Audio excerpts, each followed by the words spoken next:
¿Quién no creció viendo a una heroína llorar por un amor imposible? ¿Quién no gritó "decíselo ahora" justo antes de que cortaran el capítulo? ¿Y quién no odió con el alma a esa villana con vestido ajustado y mirada asesina? Las telenovelas no eran solo entretenimiento, eran un ritual diario, una cita fija con el drama, el amor y ese sufrimiento hermoso. No importaba si eras chico, grande, tu mamá o tu abuela, en algún momento caíste, y cuando caíste sabías en qué estabas entrando. Usted sabe que cuando yo veo todas las tardes la telenovela, bueno, yo no veo televisión. Porque la telenovela te hacía una promesa clara: vas a sufrir, pero va a valer la pena. Y eso no pasaba por casualidad. Detrás de cada lágrima, cada beso robado y cada cachetada había reglas narrativas claras, casi sagradas. Hoy vamos a repasar esas 7 reglas secretas y fundamentales que definen el guión de una telenovela clásica, las que marcaron a generaciones, las que te hacían volver todos los días, aunque sabías que iban a tardar 150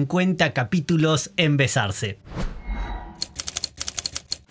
No todo lo que se emite diariamente con una pareja que sufre es una telenovela. ¡Ay, mi pela! Existen 3 formatos principales que parecen parecidos, pero funcionan de manera muy distinta: la telenovela, la tira diaria y la soap opera. Son como las chicas superpoderosas, 3 hermanas muy parecidas, pero fácilmente diferenciables. La telenovela clásica tiene principio, desarrollo y final definidos desde el inicio. Se escribe una biblia o tratamiento completo, sábana en Argentina, donde ya se sabe todo lo que va a pasar, quiénes son los protagonistas, los villanos y cómo va a terminar. Se emite en horario central, el prime time, y aunque los guiones de los capítulos puedan escribirse durante la producción, la estructura no cambia. El público ve la historia como un recorrido emocional con recompensa asegurada, una montaña rusa que termina en final feliz. El rating importa, claro, pero no manda. La historia es la que manda. Por eso hay coherencia, un cierre y un arco narrativo sólido. La tira diaria es una evolución local del formato, muy popular en Argentina desde los años 2000, con productores como Adrián Suar o Cris Morena. También se emite todos los días, pero no tiene final escrito desde el arranque. Se escribe mientras se emite y el desarrollo depende mucho del rating, las redes, el boca en boca. Si un personaje gusta, se agranda su papel. Si una pareja no funciona, se cambia la dirección. Si el rating baja, se acelera la trama o se mata a alguien. Es un formato más flexible, pero también más impredecible. Los géneros también se mezclan más. Hay romance, como siempre, pero también comedia, policial, musical, etc. Y muchas veces ni siquiera importa tanto si la tira diaria termina bien o mal, mientras vos te sigas enganchando capítulo a capítulo. La soap opera es el modelo anglosajón, especialmente de Estados Unidos. Se emite durante el día, Daytime TV, y puede durar décadas. Algunas, como The Young and the Restless o General Hospital, llevan más de 40 años al aire. Acá no hay final previsto, ni biblia rígida. Las tramas se expanden y se ramifican como una serie infinita. Hay bodas, muertes, resurrecciones, desapariciones, retornos con amnesia, y los actores se reemplazan sin pudor. Lo que importa no es el arco de personaje, sino la continuidad de las historias. El guión se adapta semana a semana, y aunque el ritmo es más lento, el espectador se queda porque ya es parte de su rutina, como quien ve crecer a una familia ficticia. Ahora, ¿por qué importa esta diferencia? Porque según cada formato, la narrativa cambia completamente. Una telenovela te lleva a un destino, una tira diaria te da adrenalina día a día, y una soap opera, bueno, simplemente nunca te deja ir. Y las telenovelas son el alma mater de la televisión latinoamericana, principalmente México, Colombia y, bueno, en este caso Argentina. Así que vamos con esas 7 leyes secretas y fundamentales que cambiaron para siempre las vidas de todos ustedes. 1.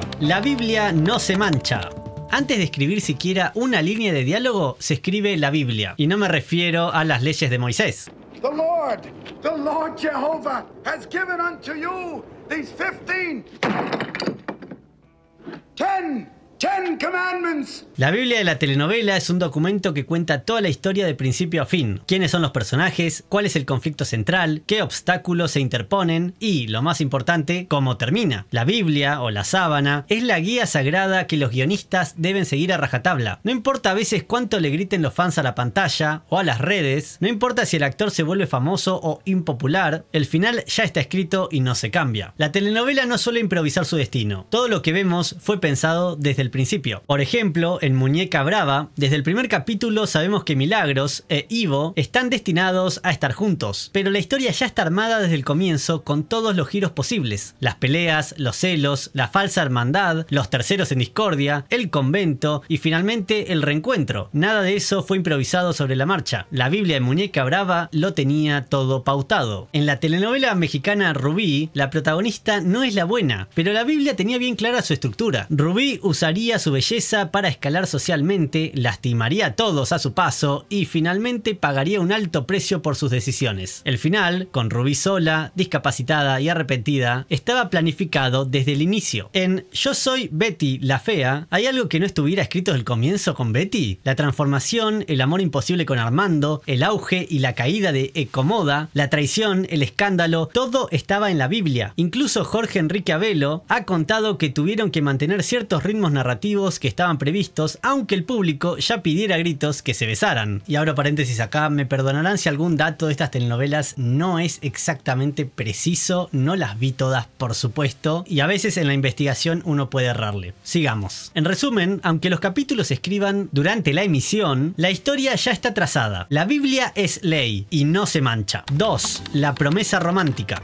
Una telenovela puede tener 1000 enredos, cambios de identidad, accidentes, villanos manipuladores, padres perdidos, secretos familiares, pero hay algo que jamás puede romperse: la promesa romántica. Desde el primer capítulo, la telenovela le hace una promesa silenciosa al espectador. Ellos dos van a terminar juntos, pero vas a tener que sufrir conmigo para verlo. Es un contrato no escrito, un acuerdo emocional. Durante 150 o 200 capítulos, los protagonistas van a llorar, pelear, separarse, malinterpretar todo y ser saboteados una y otra vez, pero el público acepta el castigo con gusto porque tiene fe en el premio final. Si la pareja no termina junta, se rompe la promesa, y cuando eso pasa, obviamente el público se siente traicionado. En Resistiré, Pablo Echarri y Celeste Cid comienzan desde mundos distintos y envueltos en intrigas, mafia, ciencia ficción y muerte aparente. Van a resistir, ese es el nombre y la promesa central. Aunque parecía que Echarri había muerto, el final demuestra que sobrevivió para reencontrarse con Celeste Cid en París, con besazo romántico incluido. No hubo final trágico, cumplieron la promesa: amor, reencuentro y justicia poética. Café con aroma de mujer también funcionó con esta promesa intacta, y así tuvimos a Gaviota y a Sebastián. Clase social, prejuicios, mentiras, distancia, todo impedía que estuvieran juntos, pero al final el amor gana, porque así debe ser. En Pasión de Gavilanes tuvimos 3 hermanos, 3 hermanas, sufrimiento nivel Dios, casi se matan entre ellos, se separan, se reconcilian y se vuelven a separar, pero al final cumple la promesa: todos juntos, casados, con niños, caballos y atardecer. Porque en las telenovelas el amor verdadero siempre gana, o debería. La telenovela te hace una promesa y vos te la crees, porque el sufrimiento solo se tolera si hay esperanza. Si el final es trágico, se rompe la fe, y no hay peor pecado para una telenovela que romper su promesa romántica. 3. Los 3 actos y mucho conflicto.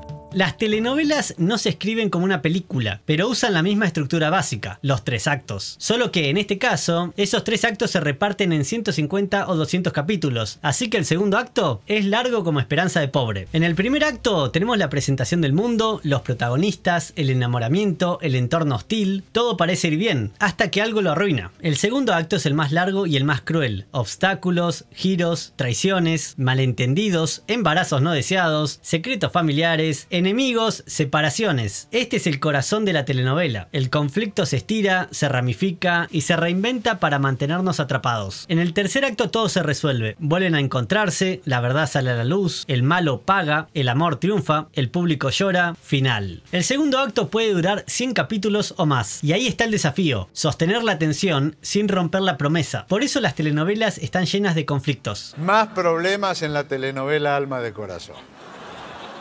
Si la historia fluyera sin obstáculos, se terminaría en 20 capítulos. Y no queremos eso, queremos sufrir. Montecristo está inspirada en El Conde Montecristo. La estructura es clarísima. Primer acto, Santiago es traicionado y desaparece. Segundo acto, años después, regresa con otra identidad y empieza a vengarse. Pero nada es simple. Hay amor, hijos no reconocidos, justicia corrupta, dilemas morales. Tercer acto, se hace justicia, pero no sin dolor. Este segundo acto dura casi toda la novela, con una intensidad sostenida a base de conflicto emocional y ético. conflicto. En La Usurpadora tenemos a Paulina y a Paola, las gemelas idénticas. Y volvemos a lo mismo. Primero el intercambio. Después todo se complica, Paulina empieza a enamorarse de Carlos Daniel, la verdad amenaza con salir, Paola regresa con sed de venganza. Después el final, la verdad se revela, cada una asume su rol y el amor se concreta. La tensión entre identidades y lealtades estira el conflicto capítulo tras capítulo. En resumen, la estructura está clara, pero lo que sostiene a una telenovela no es el amor, es el drama. Porque si los protagonistas se besaran en el capítulo 12 y fueran felices, ¿para qué vas a seguir mirando? La historia no puede avanzar sin sufrimiento, y cuanto más conflicto, más adictiva se vuelve. 4. Drama, amor y más drama. Si una telenovela no tiene drama ni romance, entonces no es una telenovela. Estos dos géneros no son simple condimento, son la base fundacional del formato. Las telenovelas giran en torno a historias de amor imposibles, desbordadas de emociones donde el sufrimiento es tan importante como el deseo. El drama le da peso, el romance propósito. El espectador se engancha porque quiere ver si ese amor sobrevive a todo, y sufre junto a los personajes porque esa es la experiencia, emocional, intensa, exagerada. A diferencia de las tiras diarias, que a partir de los años 2000 comenzaron a mezclar más géneros como el policial, la comedia, la fantasía, miren si no, las series de Cris Morena, la telenovela clásica es pura, drama y romance, con mayúscula. Es la escena donde la Dulce Sorbetti por fin decide confesarle a la pérfida Ivonne que es su madre. O sea que la monja era la madre de la pérfida... Pero miren, ya no se puede creer en nadie, ¿eh? Hay excepciones, por supuesto, pero son eso, excepciones, y suelen mantener siempre el núcleo romántico como el motor. Poliladron, por ejemplo, es un caso especial. Acá se metió el género policial dentro de la telenovela. Teníamos crimen, investigación y suspenso, pero el corazón seguía siendo la historia de amor entre la policía y el ladrón. Era una apuesta más híbrida, de la mano de Adrián Suar, pero el romance seguía siendo el eje. Esmeralda es una historia clásica, romántica y dramática. Ella es ciega, pobre y vive en el campo. Él es rico y de ciudad. Amor imposible, diferencias de clase, secretos de nacimiento. Todo el catálogo. Drama del más puro, romance absoluto. Final feliz, claro. Perro Amor es una historia donde el protagonista masculino es un mujeriego sin redención aparente, pero el drama está en ver cómo ese personaje se enfrenta al amor verdadero y cómo sus decisiones destruyen todo lo que toca. El tono puede ser más moderno, pero la fórmula sigue ahí: pasión, traición, lágrimas. La telenovela no es un ritual emocional, y aunque sus conflictos y obstáculos tienen que ser siempre repetitivos y volver a aparecer una y otra vez... Usted sabe que según el libreto de Alma de Corazón, cada 2 o 3 episodios muere algún personaje. Y siempre mordido por una víbora. Una de dos, o falta imaginación o sobreelenco. Y volver a contar las mismas cosas una y otra vez, como estoy haciendo en este video. El drama nos hace sufrir y el amor nos hace seguir mirando. Y aunque a veces se vista de policial o de comedia, si no hay romance y sufrimiento, entonces no es telenovela. 5. Cliffhangers. ¿Se muere o no se muere? Una telenovela no termina el capítulo, lo suspende. Cada episodio es una invitación, o mejor dicho, una provocación, porque justo cuando las cosas se van a resolver, cuando él está por confesarle que la ama, cuando ella está por descubrir la verdad, cuando el auto choca y no sabemos quién iba adentro, ¡corte! Créditos, música, mañana te cuento. ¡Me tomaron el pelo! ¡Se burlaron de mí!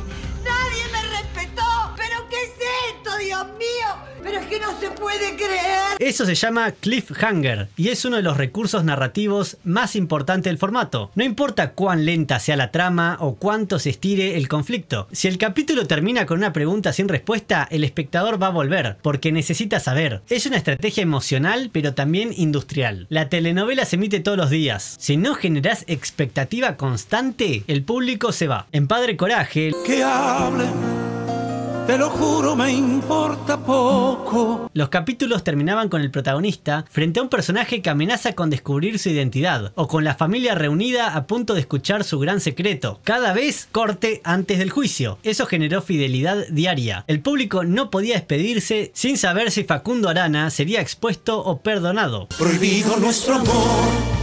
¿Y qué? Cuna de Lobos es un clásico absoluto. Catalina Krill podía envenenar a alguien, inventar un embarazo o matar a un personaje. Y todo eso pasaba en los últimos 3 minutos del capítulo. Final abierto, música dramática, mirada a cámara y corte. Un manual perfecto de cómo dejar al público desesperado. En Perla Negra, cada capítulo parecía cerrar una historia, pero no. Cuando parecía que Perla e Iván se acercaban, pasaba algo que volvía a alejarlos. Las revelaciones siempre quedaban a medio decir y eso hacía imposible no volver. La telenovela no no te da todo, te lo dosifica, te lo promete y justo cuando vas a morder te lo saca. Porque si te dan las respuestas hoy, ¿para qué vas a mirar mañana? Cliffhanger es sinónimo de fidelidad y en la telenovela la fidelidad del público lo es todo. 6. Los sospechosos de siempre.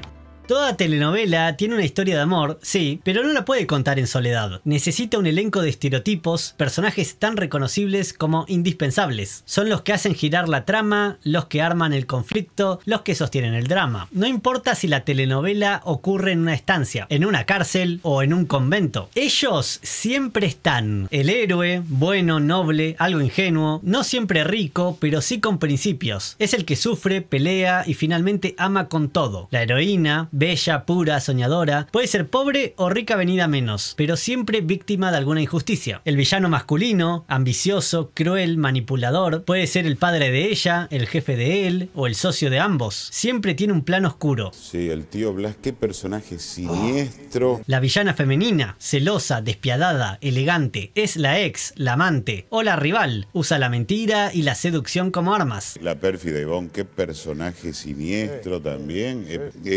Es de una malignidad. Yo que he leído un poco de psicología, me doy cuenta de que es mala. Y después tenemos a los otros, a los secundarios infaltables. La madre sacrificada, es buena, sufrida, tierna, siempre está bordando, sirviendo té o llorando en silencio por el bien de sus hijos. Representa la moral y la contención emocional. Yo le digo, yo que he leído un poco de psicología, pero ella es del tipo de personalidad, es buena. El mejor amigo o la mejor amiga. Leales, pero a veces torpes. Su función es ayudar y entorpecer. A veces están enamorados en secreto. Muchos terminan con su propia subtrama romántica o sirviendo de alivio cómico. El traidor. Ese que parece bueno pero esconde algo. Puede estar en el círculo más íntimo del protagonista y venderlo por poder, dinero o celos. Cuando se revela, ¡boom! El espectador se siente personalmente traicionado. Los exes que no sueltan. Siempre aparece un ex para arruinarlo todo. Justo cuando la pareja protagonista está por consolidarse, vuelve él o ella con una excusa. Enfermedad, embarazo, deuda o chantaje, lo que haga falta. Los personajes pueden cambiar de ropa, de época o de país, pero los roles son siempre los mismos. Porque en la telenovela cada uno tiene su lugar. Y sin esos sospechosos de siempre, el drama no arranca. 7. La moraleja para el postre. En la telenovela clásica, el final no solo tiene que cerrar la historia, tiene que enseñar algo. Durante meses, el público sufrió, se ilusionó, lloró y odió con los personajes. Y cuando llegó el capítulo final, no alcanzó con que la pareja se bese. Tiene que haber justicia, tiene que haber un mensaje. El crimen no paga. En la telenovela, por supuesto, en la vida real sí paga muy bien. El amor sincero vence al interés. La mentira destruye. Ser bueno, aunque cueste, tiene recompensa. Es una especie de lección de vida que legitima todo lo anterior. El espectador se sienta en el sillón como quien entra a una misa melodramática. Quiere emoción, pero también quiere sentido. Claro que eso funcionaba mejor cuando el público pedía un orden moral más claro. Hoy esa lógica está más en crisis. Hay telenovelas con finales trágicos, villanos que escapan impunes o héroes que no son tan heroicos. Pero cuando esta regla se rompe, el público siempre se divide. Porque en el fondo, la telenovela es una fantasía personal y las fantasías necesitan retribución. En Amor en Custodia, Juan y Paz vienen de mundos distintos. Él, custodio, humilde, ella, empresaria poderosa. La historia está llena de obstáculos, celos, traiciones y diferencias sociales. Pero al final, después de separaciones, escándalos y reconciliaciones, triunfa el amor sincero. Los malos reciben su merecido y los protagonistas pueden finalmente estar juntos. Una lección clara: cuando el amor es verdadero, todo lo demás se acomoda. Aunque Laporte esté bastante necesitado. Necesito hacerte el amor. Necesito hacerte el amor. En María la del barrio, María sufre absolutamente todo. Pobreza, locura, robo de su hijo, manipulación, pero al final todo se ordena. Soraya Montenegro muere en el fuego de su propia maldad y la familia se recompone. La moraleja no deja dudas. Quien hace el bien, recibe el bien, aunque estés besando a la lisiada.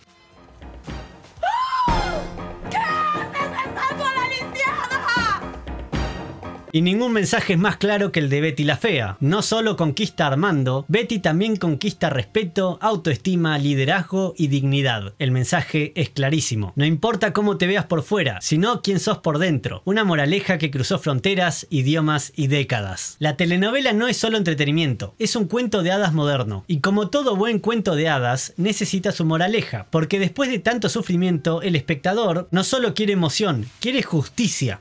justicia. Ahora viene la sección de mención especial. Los estereotipos. Son los personajes y situaciones que se repiten tanto que ya son clichés altamente reconocibles. El gemelo malvado, nacimiento oculto o desaparición, reaparece con una identidad contraria al protagonista. La enferma o discapacitada que se cura milagrosamente, ciega, muda o paralítica. La recuperación siempre llega. De mendigo a príncipe, un salto abrupto de clase para justificar la unificación con el protagonista rico. La villana ambiciosa, heredera mala, manipuladora, con obvia intención de destruir la pareja central. La intriga familiar oculta, secretos tabú o escándalos como incesto o crimen que estallan al final. Todos los personajes tienen secretos. La gitana Azucena que él cree que es su madre, pero que no, pero en realidad es su padre. Finalmente, la venganza redentora. Ese personaje que pasa por humillaciones y despierta odio para luego redimirse o vengarse triunfalmente. Puede que hoy las plataformas dominen todo. Puede que las series de 8 capítulos con final ambiguo estén de moda. Y puede que la telenovela haya perdido el lugar central que tenía en el living familiar. Pero si algo nos enseñaron es que las historias no necesitan efectos especiales ni giros imposibles para emocionarnos. Solo necesitan personajes con los que sufrir, amar y esperar. Las reglas que les conté en este video no son una fórmula mágica, son un contrato emocional con el espectador, un pacto silencioso. Voy a estar todos los días si vos me das amor, justicia y un poco de esperanza. Y por eso, cuando una telenovela cumple todas estas promesas, no importa si ya sabes cómo va a terminar, la vas a ver igual, porque la emoción no está en la sorpresa, está en el viaje y en la certeza reconfortante de que al final los buenos ganan, los malos pierden y el amor lo puede todo. Déjenme en los comentarios cuál es su telenovela favorita y por qué, y díganme también si me confundí con alguno de los datos de estas telenovelas, porque es muy probable que con tanto material haya caído en errores. Si les gustó el video, por favor déjenle un like, así YouTube lo sigue recomendando a otras personas, y si les gusta el contenido que hago en mi canal y lo ven seguido, consideren suscribirse, que solamente es un clic y me ayuda un montón. Lo que siento se resume en una palabra: 1000 gracias. 2000 gracias. Les recomiendo el video que hice sobre las 8 leyes fundamentales del guión de cine y nos estaremos viendo con el próximo video. ¡Corte!